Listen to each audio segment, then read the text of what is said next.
Thank you for tuning in to Matazone HD Sportsnet, presented by the JMU Alumni Association. We have the track and field head coaches show, joined by head coach Cheree Hicks, along with Kevin Warner. And Coach Hicks, this past weekend, the Dukes competed in the CAA Championships down in Williamsburg. It was a third-place showing for the Dukes. Just talk, first of all, how you felt about that performance this weekend. I felt really great about the performance this weekend, especially as we go into next year, as we go into ECACs, as we go into NCAAs.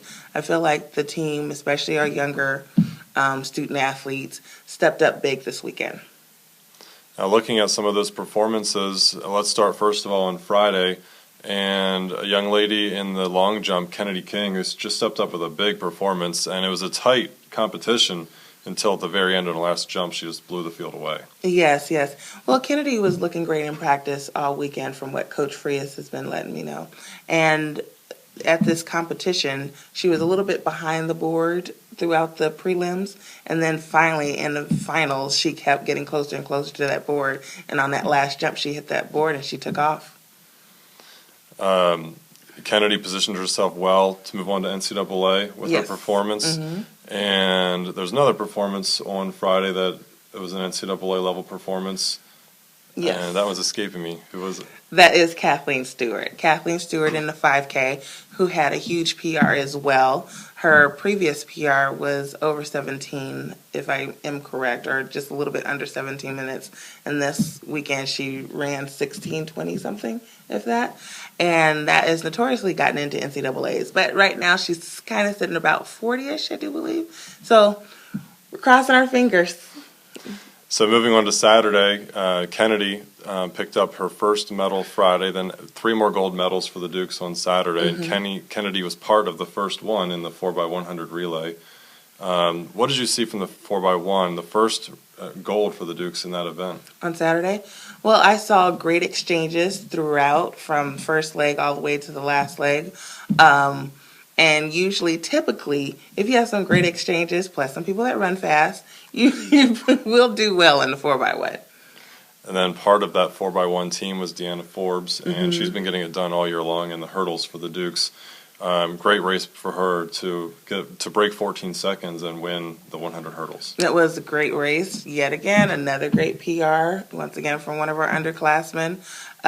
We were really excited about that. She was excited about that. She looked extremely determined throughout the race. She was going to do well regardless. I just was excited to see the time. I knew that she was running very well. Just the team just all exploded in cheers when they saw the time.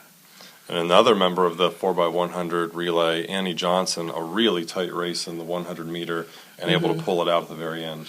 Well, just like everybody else, Annie has been improving every week. She's been right there every week, and this was a great weekend for it to all come to a head, and for it to all of her training, all of her competitions coming together and pulling out a CAA championship title.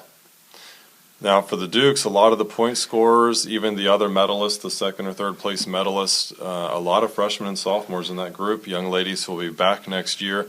Add some throwers to the mix, and things shaping up pretty well for the Dukes the next couple of years. Yes, actually, things are going to be shaping up very well. It was a case of this weekend of not having enough bullets in our gun there. We had a lot of heavy hitters. We have a lot of great athletes on our team.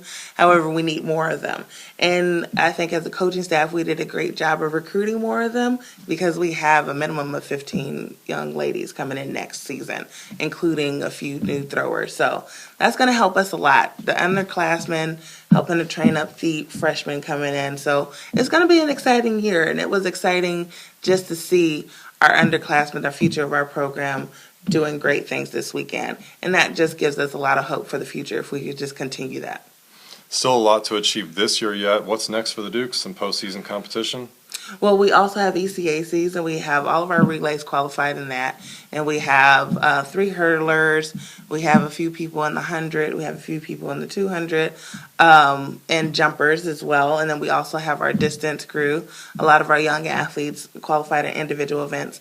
We have a lot of opening activities in the ECACs. And then we also have Kathleen and Kennedy so far look good to make it into the first round of the East Regional NCAA Championships. Well, Coach, best of luck moving forward into the ECAC and NCAA, and And congrats again for the third place finish in the CA. Thank you very much. And thank you for tuning in to Madison HD Sportsnet presented by the JMU Alumni Association.